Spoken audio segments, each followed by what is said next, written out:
All right. Hi, I am Rebecca. I'm here with Correct Toes and Northwest Foot and Ankle. I've worked on staff with Dr. McClanahan for the last 5 years.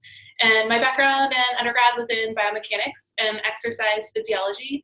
And I now work as a massage therapist. So today we're going to be running you through Correct Toes, the use, ways that they can be modified, simple tricks that you can do with the product and with your clients and patients.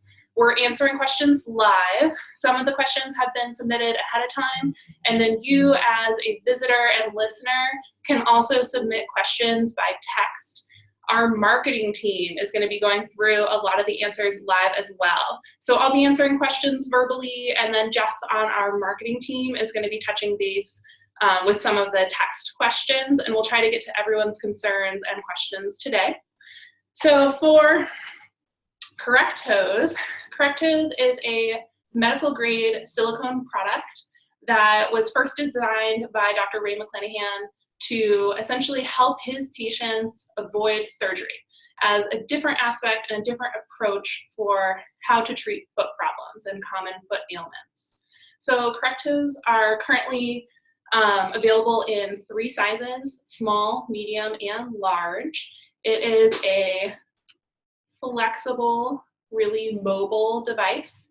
They come in pairs. We currently sell them for $65, and wholesale accounts, as you know, you get wholesale prices and discounts that are less depending on the quantity that you purchase. Correct Toes are also designed specifically to help the human foot back into the shape of our feet at birth, which is a little bit different than most of the adult feet that you see in your clinics, or if you look down at your own foot, might be a little bit different than what you see here today.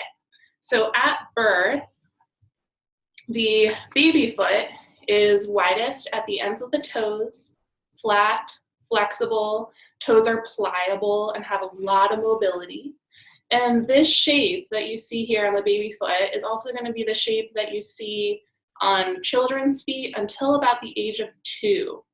Baby shoes are typically constructed with that like wide triangular shape, widest at the ends of the toes. And around the age of 2 or 18 months, sometimes depending on the size or growth of your child, we start introducing footwear that is not shaped like a baby foot. So we introduce 3 features. We introduce typically heel elevation, and I'm not talking about dress shoes, but even heel elevation in our athletic shoes. So if you look at a pair of Nikes or Keens or Asics, you're going to see a little bit more cushion at the heel, a little bit of less cushion at the ball of the foot. So innately the heel is higher. We also introduce toe spring, which is kind of the rocker up at the ends of shoes. And then we introduce a tapered toe box or a point at the end of the shoes. Those 3 features combined change how our feet grow, change how our feet are shaped, and also impact muscle strength, flexibility, and can lead to injury. So a lot of what Correct Toes is trying to do is to rehab the adult foot, or even sometimes a growing adolescent or infant foot, back into, or young child, back into the shape of our feet at birth. And that is widest at the ends of the toes, flat and flexible. So Correct Toes can be implemented typically on both feet. So even if the person only is experiencing problems on one foot, we're going to want to implement this on both to make sure that we're keeping everything even and unified, that we're not creating an imbalance just on one side of their body. It's also something that needs to be approached slowly and to break in gradually. So for someone that, let's say, is 40 or 50 years old and they've been wearing conventional shoes that are available to them on the market for most of their life, if I take that shoe away and I ask them to walk barefoot or have Correct Toes on their feet for a 10-hour day or a 12-hour day, that's going to be far too severe and far too immediate a change for them to safely navigate. And a lot of times what we see with Correct Toes users that apply the product too quickly is we end up breaking down in other ways or causing injuries. So the breakdown for the correct toes transition is going to be gradually or slowly, starting with about 30 minutes on the first day and gradually adding 30 minutes for each consecutive day. That, if the person or the patient is able to undergo that transition safely, they'll be able to wear correct toes ideally and eventually all day long, specifically weight-bearing hours. So the reason that we ask correct toes users to wear correct toes when they're active and mobile during the day versus occasionally some people will buy the product online and want to wear it sleeping is when we are active and mobile, we're also encouraging muscles to move and flex and change in that new position, in the corrected position. If we just put the product on at night, they're going to experience perhaps a little bit of benefit while the product is on, but it's not going to be lasting. It's not going to be something that they will continue to see benefit once the product is off. So correct toes should be utilized and implemented while the person is up, standing on their feet, mobile, moving around, purely so that we connect the brain to the muscle, or that we generate that musculoskeletal connection, the neuromuscular connection, so that the brain is currently making changes to the muscle's origin and insertion, preserving that change so that eventually when the user takes correct toes off, we continue moving in that better way. So while the person is active, not while the person is sleeping. Correct toes is also one of the only toe spacing product on the market that is designed to be used while active. So similar toe spacing products, specifically a common one is yoga toes.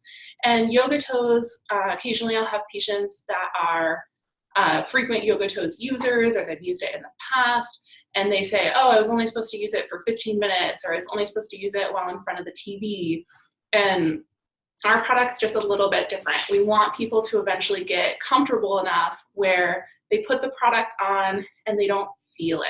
So because it's a medical grade silicone, it is flexible and it will warm to the person's tissue and eventually become something that just kind of feels normal.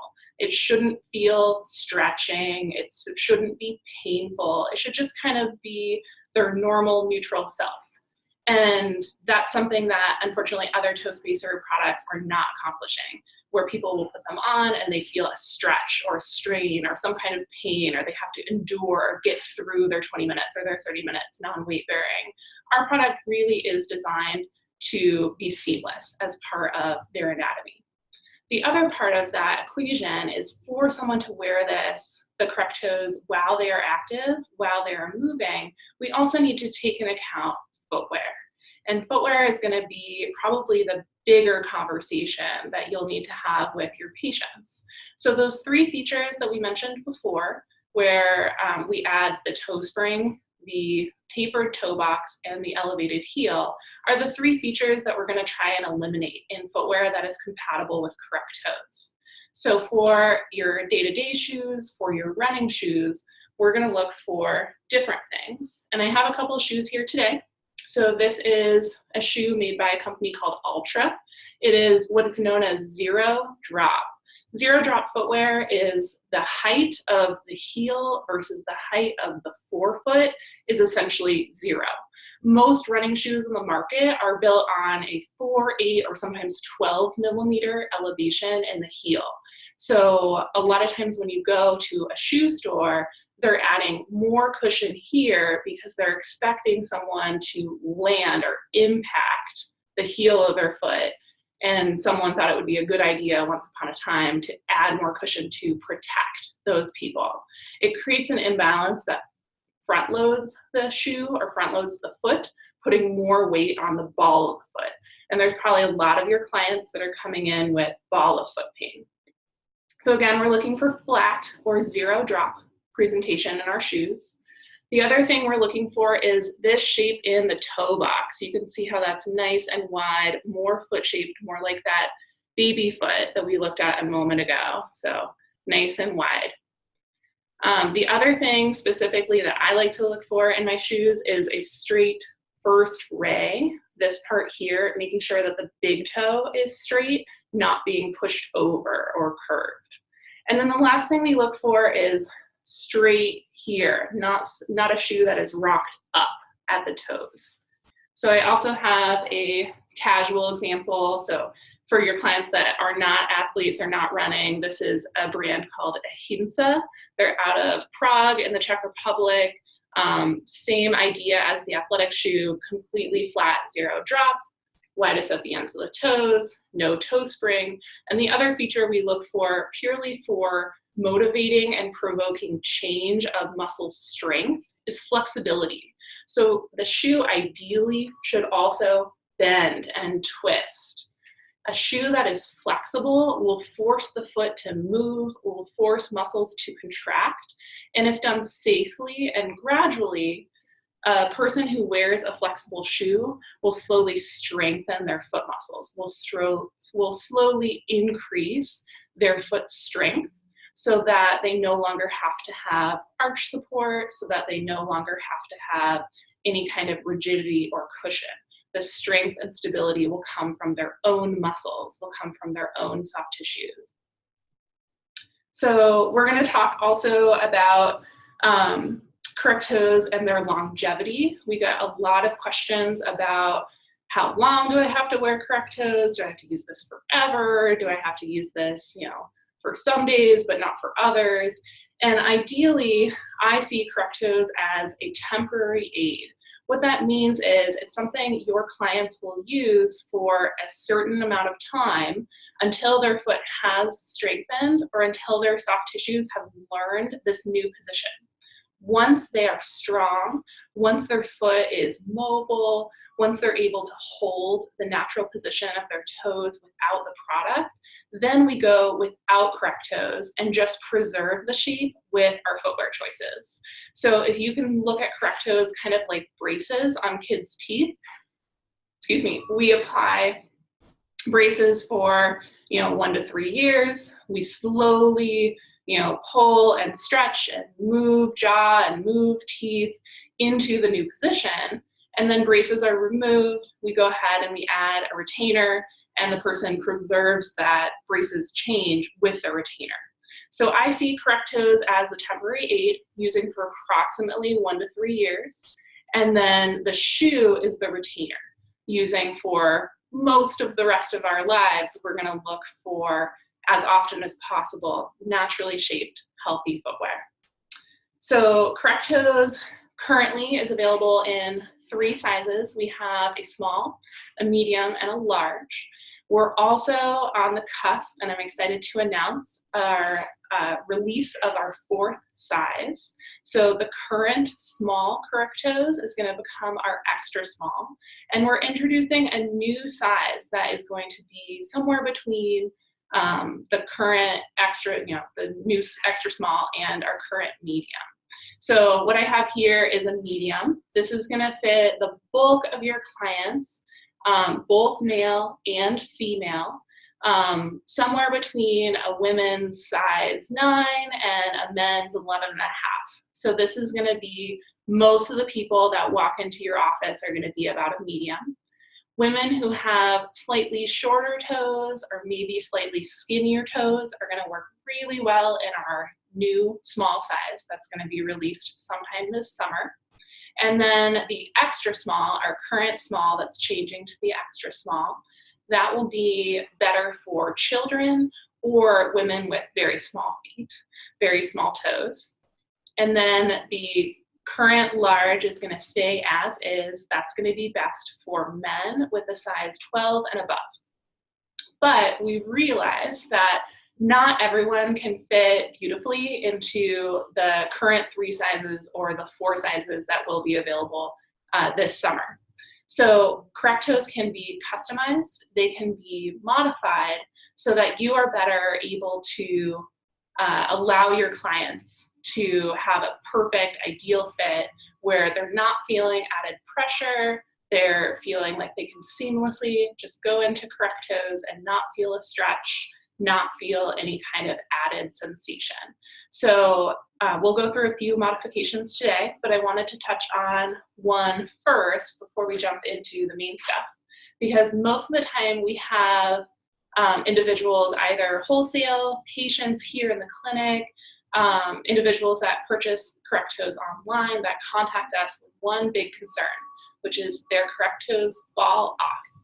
So we're hoping that for the most part of those individuals who their correct toes are sliding around or moving off their toes or sliding within their shoe as they are active, or wearing the product barefoot where nothing is able to push or hold their correct toes on their toes, that the new small size will be the perfect fit.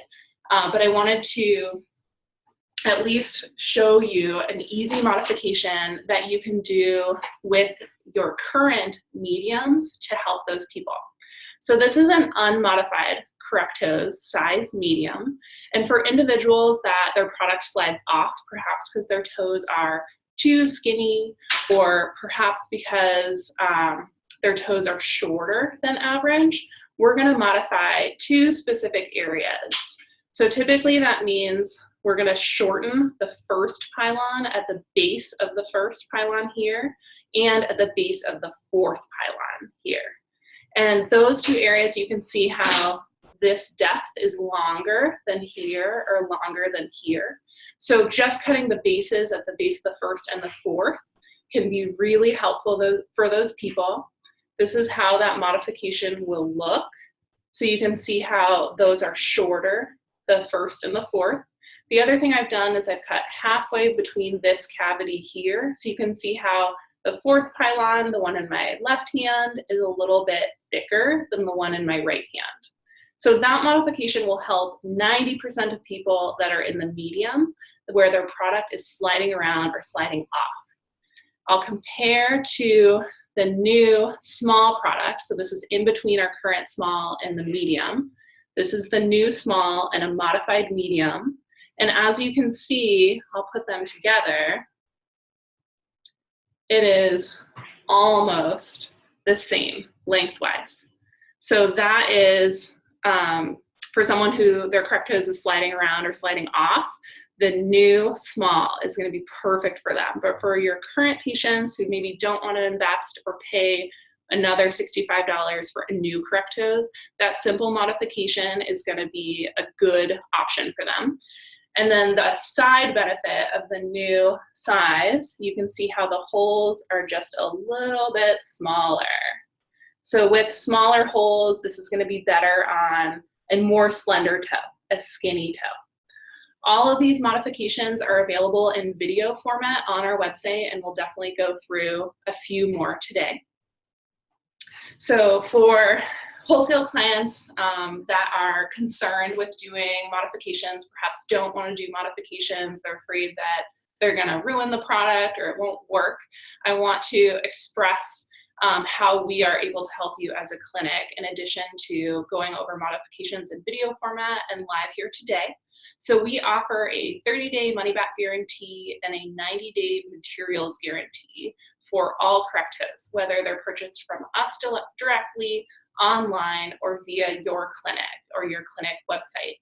So for correct toes, within that 30-day trial, when individuals still have a full money-back guarantee regardless of use, modifications also falls into that category, which means you can modify the product or your clients can modify the product.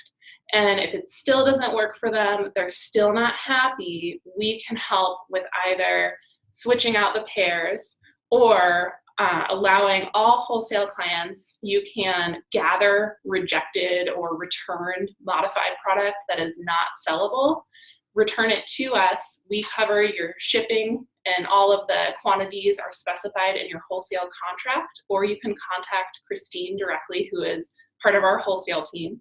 Christine can be reached at Christine, CHRISTINE, at correcttoes.com. She can walk you through how to do that.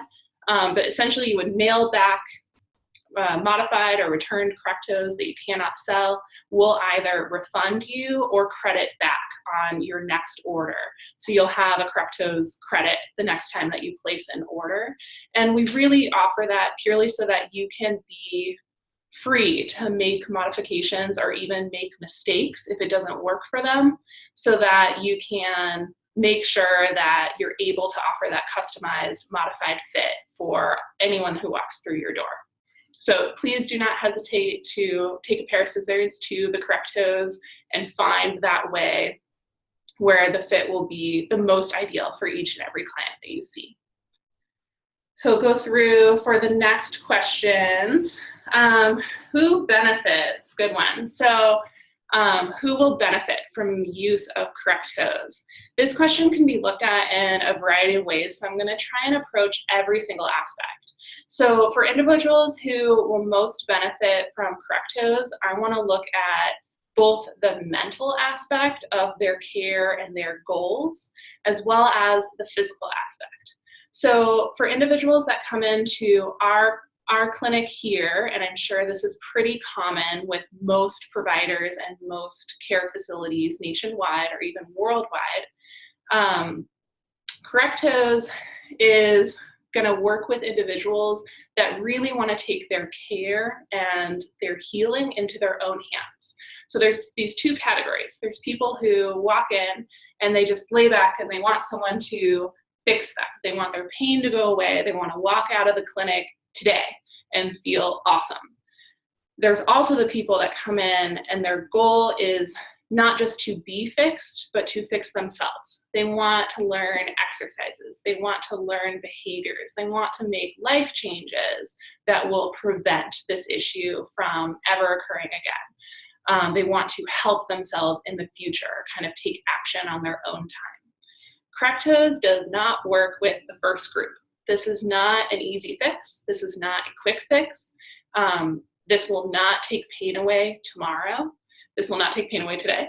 Correct toes is a slower, progressive product that really takes time, dedication, involves lifestyle changes like behavioral changes at home or footwear changes. So for individuals that come to you and they just want to be out of pain today, or they are perhaps not interested or too busy to implement anything at home, this is something that I would self-select away from that person, that I would not offer to that person, because it's going to be more trouble than it's worth for them. It's going to be more trouble than it's worth for you.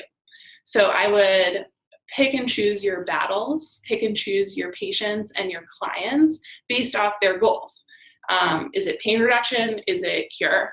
And sometimes those categories, unfortunately, do not align, do not overlap. So for the second category, people that are asking you for more and more exercises, they are so motivated, they are willing to do anything and everything that you say, they don't care what their shoes look like. Those are individuals that respond to correct toes and this form of treatment far more effectively, where you don't have to fight. You don't have to remind people, oh, are you doing that thing again? They just naturally get it. Those are individuals where correct toes is going to be far more effective, far easier to both explain and implement. The other part of who would benefit from the use of correct toes is going to be more physical. So there's two things that I look for when evaluating someone's foot, of if correct toes could even be a possibility of treatment. And that is mobility of their tissues and pain level. So for someone in excruciating amount of pain, like that 8 to 10 range, they haven't walked, they can't do anything, they can't stand comfortably, correct toes isn't going to be super effective. It's not going to be something that creates change because the person can't use their foot. Not to say that they won't ever be able to use correct toes, but right now in this moment, it might not be the most ideal. Mobility is the bigger key factor. So if you are testing if correct toes will be effective, and I'll pull a foot skeleton so that you can see. Let's say your client comes in with a bunion and you want to know if correct toes will help their bunion. So we all know that bunions, there's going to be a little bit of deviation at the big toe, kind of rocking inward. So if you go to take that person's toe manually with your hand and you pull on it and it moves, that's something that correct toes can help. If you go to move their bunion and you're pulling on their hallux and you're cranking with all your weight and it's not going anywhere, that is most likely a fused or close to fused joint, where correct toes or no amount of physical pressure is going to change something. Most likely with a fused joint, we are just going to create a skin irritation because the joint is over, correct toes is trying to push, and then the skin kind of gets caught or trapped in the middle. Same thing for a hammer toe. So if someone comes in and their toe is hammering up like that, and you go to pull on the toe and it straightens, awesome, correct toes can help. If you go to pull on that toe and this joint, the PIP, the proximal interphalangeal joint, which typically will become red and calloused at the top, if you go to straighten that toe and nothing happens, again, that is more of a surgical concern. Once the joint fuses, correct toes really is not going to be the best immediate treatment. But for those people, and here at Northwest Foot and Ankle, we're always honest in saying when someone has a fusion or when surgical intervention could be helpful. For those people, they can always make a shoe change, help their foot in the meantime, and then following a surgery, implement correct toes to preserve that surgical change, to make sure the hammer toe doesn't come back, to make sure the bunion doesn't come back.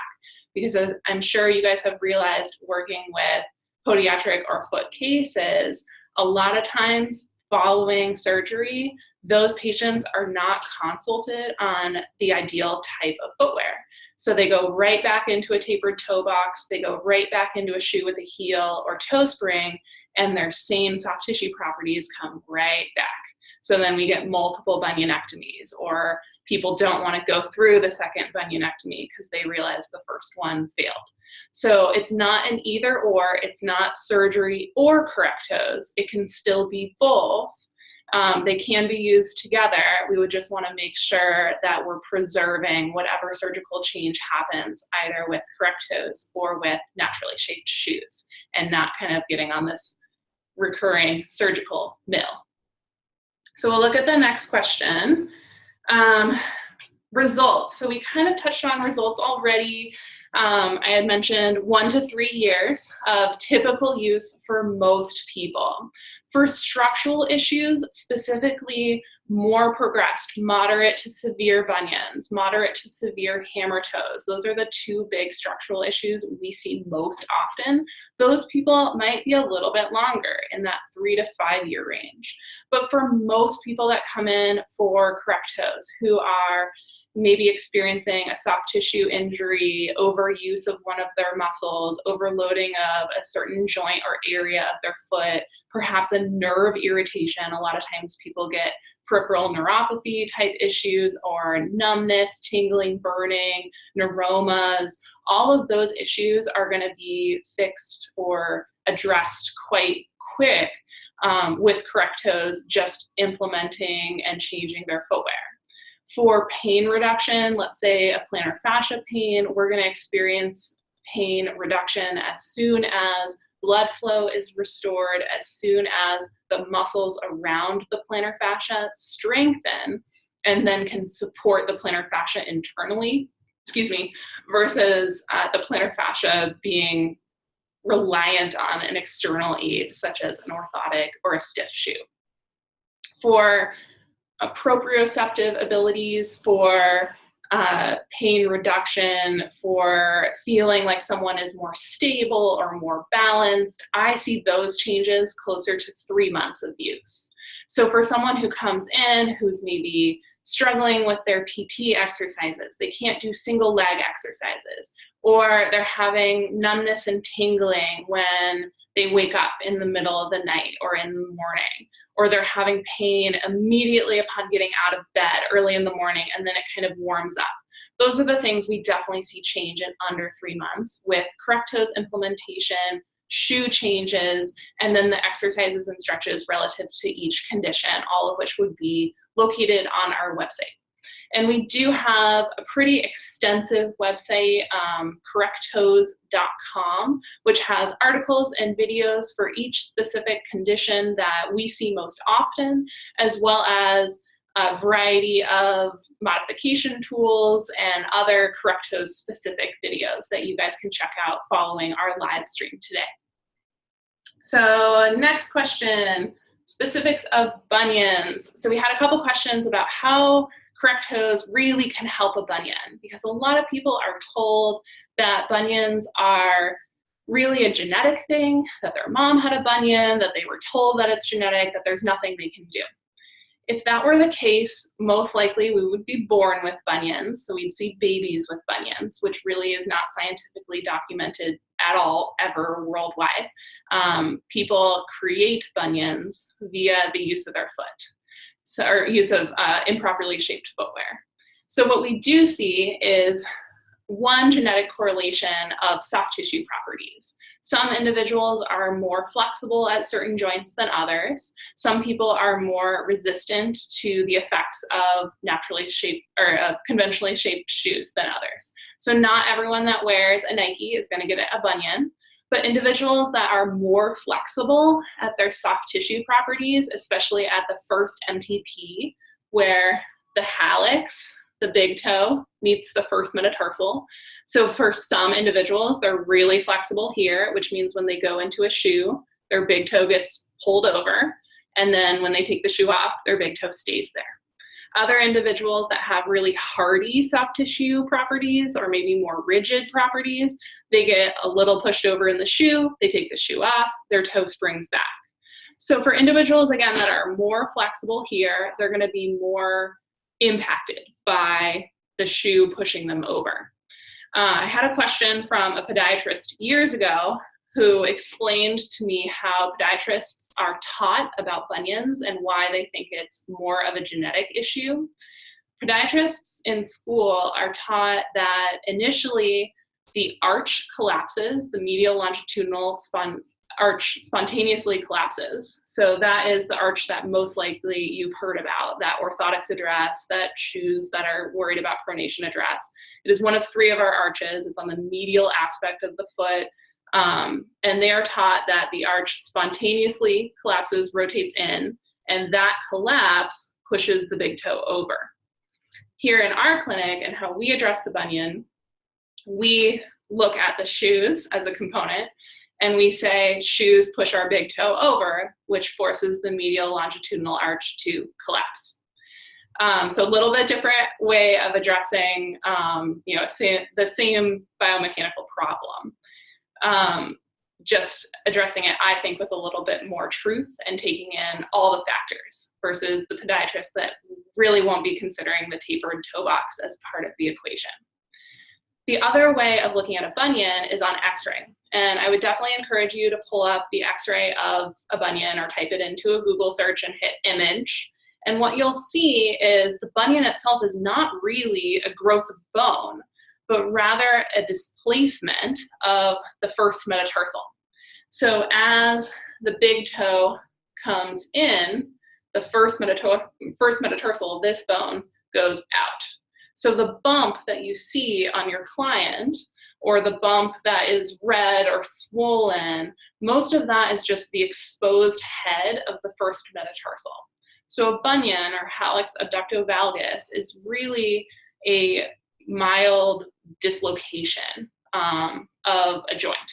So if someone's big toe is flexible, we can move the big toe back over into proper alignment. What correct toes do not address, and this is a really important part for your clients depending on their goals for their bunion, correct toes do not address full relocation of the first metatarsal. So in someone that has a severe to moderate bunion where their first metatarsal has slid out of alignment, away from the second metatarsal, correct toes is not going to move the first metatarsal back. So that means for the most part, we're going to have a more functional big toe, a more mobile big toe, a big toe in proper alignment, but they still may have a little exposed first metatarsal head. As long as that person is mobile, happy, running, doing their sport, not in pain because the shoe is no longer compressing that area, we're happy. But for individuals that, let's say, have no pain and they just want to have a normal, quote unquote, looking foot, a foot that doesn't have a bump, correct toes may not get rid of their bump. And that's an important distinction between correct toes addressing a bunion or surgery correcting a bunion. The other part to consider, in addition to their motivation of aesthetics, is just going to be their pain level. So for someone that's in, let's say, like has a really extreme bunion, but no pain, they can approach this slowly. Or let's say they're a runner and they just want to get through their running season. They can continue running, continue training, and have correct toes on their feet instead of having to take a season off or miss their race and recover from a surgery. So there's a whole bunch of factors to consider, and I would address each of them specifically with your client so that they know the best option for them. And that could be a combination of treatments, that could be correct toes, that could be just surgery. It really depends on their goals. And that's something that's more specific than a blanket statement. Same thing would go for hammer toes. So we get lots of questions about how correct toes can help hammer toe. So again, we're looking at flexibility and pain level, but let's say they are flexible. The part of the correct toes that's going to be most beneficial are these flaps of directly over the toes. So if you think about it, the big toe is lining up here, the second toe is lining up in here, and the second toe is typically the most common to fully hammer. The big toe kind of slides and squishes it, and it has no other way to go than up dorsally. So the hammer toe is going to be fixed with pressure on the top of the joint from the correct toes and pressure on the bottom of the joint, the dip, via the shoe. So anything that can progressively hold that toe from hammering and then straighten out will be beneficial. And then we just have to leave the correct toes on or maintain that position long enough for the muscles that are responsible for tightening around that hammer toe to loosen or lengthen. That's a long process for some people, especially if they've been doing this for 50 or 60 years and they're coming to you and no one has pulled on their toe or they've never addressed their toe in the last 50 years. We are looking at consecutive months and years to change that behavior, to lengthen tissue. Both correct toes, or both bunions and hammer toes are specifically addressed on our website. We have specific exercises for each one, certain stretches that people can do to add to the process of correct toes to cumulatively help even when they're not in correct toes or maybe before they're able to wear correct toes comfortably all day.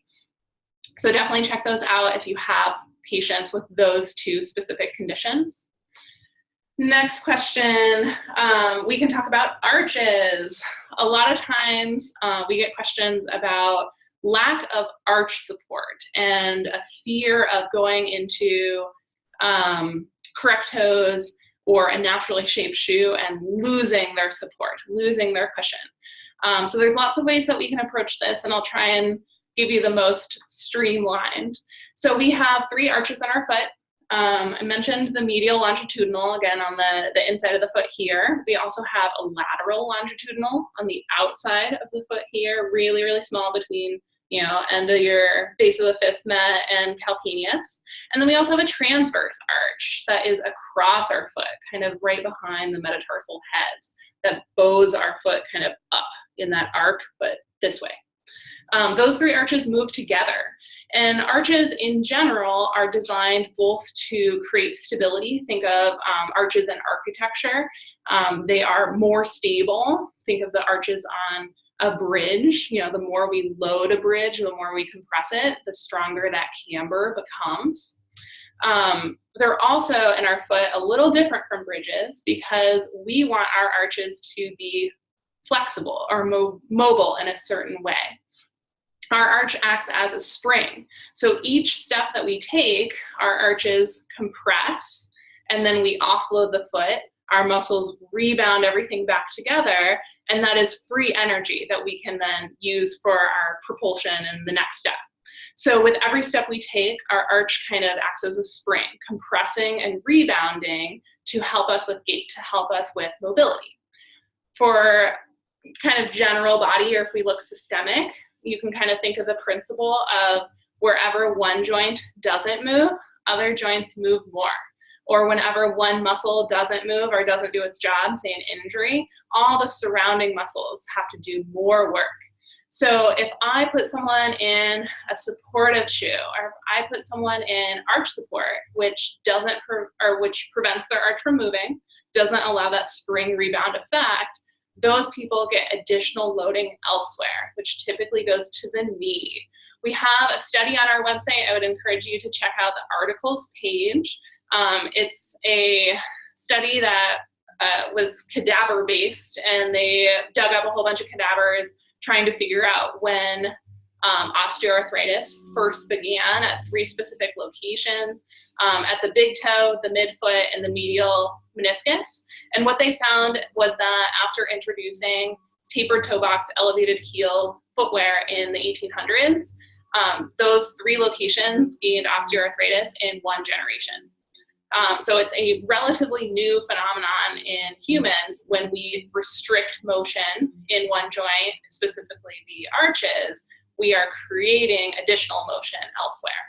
So for even individuals who don't have toe pain, we've already spent a lot of time today talking about hammer toes, talking about bunions. What if your patient has midfoot pain or ankle pain? We can help that purely by spreading out the toes and mobilizing the arch. There's also a video that I'm going to point you to because it's a little hard to demonstrate here without a sample foot in front of me. But we test, I think it's under one of our shoe liner test videos, where we test hallux position relative to medial longitudinal arch stability. And what we found is that if I position the hallux, the big toe, in natural position out in line with correct toes, it limits overpronation of the medial longitudinal arch. So ideally, our foot will have pronation and supination, but what we do want to mitigate at least a little bit is way overpronation, which is typically what people are worried about for both protecting their foot and their knee. But I think it's important to recognize that pronation itself is not bad. We need our subtalar joint, the joint that creates inversion, eversion, to function. So we want double the amount of inversion as eversion, but we definitely want both, and it's okay to have both. So for your clients that say, what about my pronation, or what about my arch support? Know that as their foot strengthens, as their foot goes into natural position, as their big toe is aligned, it's okay for their foot to move. And the more their foot moves, the more they have time in correct toes, the more they have time in a flexible shoe, the stronger those muscles will become, and then they will self-regulate. So it's not to say that they cannot ever go without their orthotic. It's that they've worn their orthotic for too long and their muscles have atrophied. So another way of looking at that is if we think of classic support or classic treatment of any other injury. If someone broke their humerus or dislocated their shoulder, most providers would have the same protocol. We would put that person in a sling, a cast, a brace. We would immobilize them for 6 or 8 weeks, knowing that tissue would recover in that time, also knowing that during immobilization, our tissue atrophies, it weakens. And after 6 or 8 weeks, we take their arm, their shoulder out of that sling, they go to PT, they start moving it again. The more they move it at PT, the better it feels, because initially it's gonna be weak and sore and stiff, but we move it even though it's uncomfortable because we need to strengthen, we need to mobilize tissue. So the foot is the same way. It has just been immobilized for far too long. With most foot injuries, people are told, oh my God, you have a foot pain, here's your rigid shoe, here's your orthotic, and use it forever, not use it for 6 weeks until you heal. So I am not against orthotics. I'm not against rigid footwear, I am against lifelong use of those two devices. Once the tissue has recovered, once the injury is no longer acute, we need to go to that PT. So correct toes, this, and the naturally shaped shoes, this is like foot PT. It is increasing mobilization of tissue, which is initially going to hurt or at least be tender, because we know that when we move tissue that hasn't moved in a while, it's not super comfortable. And then with that mobility, with those exercises, we get strength. We get fully functional again. So for your individuals, again, that are a little trepidatious about taking their orthotic away, or they've been in dance goes for most of their life because they're in healthcare, great. We'll just do it slower. We'll do it at their pace, and we'll encourage tissue to strengthen and mobilize as best as we can for them. So there's definitely a way to address arch support. We're just looking at it as internal arch support. Their muscles get stronger and they get more mobile, and don't be afraid of pronation. Specifics of shoes, we pretty much touched on the ideal footwear, and again, that is available for both athletic activities as well as day-to-day. Most companies that are embracing this are going to be in the running, walking, hiking community. So really easy to find footwear for your clients that are doing day-to-day, need to go to work, want to go on walks with their friends, they're running, they're going on trail, they're doing hikes. All of that footwear exists. What doesn't exist is a naturally shaped cycling shoe or ski boot or soccer cleat. So for your clients that they want to go rock climbing, their rock climbing is their ideal sport. That's what they do every day after work. Great. I'm not going to ask them to wear correct toes in a rock climbing shoe. If you guys have seen those, they are quite small, really pinching everything together, getting everything unified. And it would be unhealthy if I put correct toes in a shoe that was pinching in when the product wants to squeeze or progress out.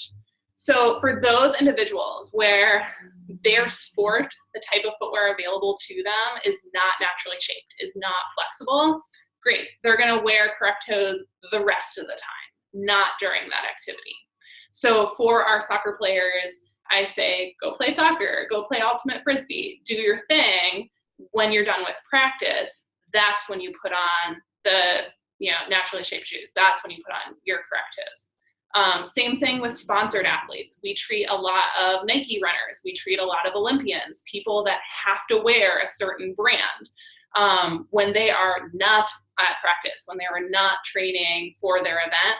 The rest of the time, they're in naturally shaped shoes or correct toes. So there's definitely a way for, depending on the person's motivation, to work this into their life. It might not be 100% ideal. They might not get the projected or predicted timeline that I've outlined for you for most of those people, but they're still going to get benefit, and it will most likely help them with overall their training, their performance, their strength, even when they're not in the most ideal footwear. Next question, specifics of Met pads. So in addition to correct toes and naturally shaped shoes, we also use metatarsal pads, specifically the ones that are featured in a lot of our videos or a lot of our still images. I'll show you the package. It is made by a company called Pedag. It's a German company. They're wonderful to work with. We can pass on wholesale information to anyone that specifically asks. Just let us know. These are the T-form metatarsal pads, which is a leather upper and an adhesive sticky bottom. And the reason that we use these is very similar to correct toes. It's to help balance tissue, to help create the most proper position of our foot, and as a temporary aid. So it's not great, use correct toes and metatarsal pads and naturally shaped shoes for the rest of your life. It's use the metatarsal pad and correct toes until your foot can learn the position it's supposed to be in. The most important part about the Met pad is the placement. And we do have a couple of videos on our website that talk about how to place the Met pad and what you're trying to achieve. but essentially it is going to go in the transverse arch. So ideally behind the metatarsal heads, the MTP joints here. So where the toes bend, that's the MTP joint. So we want the pad behind that. And that is both helpful for someone that has tightness on the top of their foot, maybe contributing to the hammer toe position, or maybe they have pain at their MTP. So someone that has capsulitis, someone that has a neuroma, those are conditions and injuries that will be benefited with the metatarsal pad. And the idea is not to cushion where they have pain, but to offload. So we put the pad behind the MTP joint, because if I put pressure here, it will plantar flex the toes. So rather than all the weight going on this joint, the weight is evenly dispersed onto the toes. So less weight here, more weight here. So for someone that is overloading somewhere along their metatarsals or overloading their metatarsal head, use of a MET pad can just be an easy way to disperse weight, to keep someone active, to keep someone mobile in a way that is safe for them, offloading that tissue so that it can recover. It's not going to be necessary for everyone to use the metatarsal pad, and full use is really going to be dependent on that person's injury, that person's overall tissue flexibility. Even if their pain is on one foot, just like the correct toes, we're going to use the metatarsal pad on both feet, and they do come in pairs, and that's specifically so that we don't create an imbalance, so that we don't create one foot getting all this attention and elevation and separation, and then the other foot gets nothing. So definitely use it on both feet. Specifically, these guys, the water-resistant metatarsal pads, they will be they're going to be more long-lived. They have increased longevity than a lot of the felt over-the-counter pads, just because they're a little bit more durable. The foam that's used within them is a little bit more resilient than squishier foams or a lot of the like gel or felt versions that you can get at the pharmacy. So I like these because typically once they're placed in a shoe, they last the lifetime of the shoe and they're good to go. The one time that someone might need to replace their pad more often than their shoe is, let's say they're using it on like a pool deck or in and out of a boat. Maybe they're a really sweaty person and they have a lot of moisture into their footwear. The edges of the pad might peel up, but for most people, $10 of a pad gets you the lifetime of the shoe. And then once that shoe is no longer in use, you can kind of reevaluate the need to continue using the pad.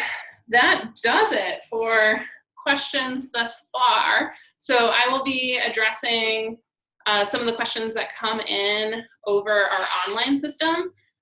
So one moment as we get some of those set up. Let's see.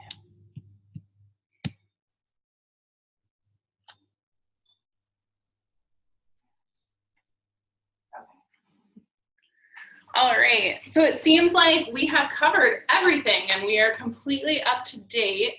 So for now, we will just close our live session. For any additional questions or concerns that come in, again, your contact is going to be Christine, and Christine can kind of relay any questions that we might have, and we'll get you the answer as soon as possible. And again, it's Christine@correcttoes.com. Thank you so much for tuning in, everyone that's out there watching. Hope this is helpful for you. We'll have a recorded version available on our website for anyone that needs to address further concerns. Thank you so much. Bye.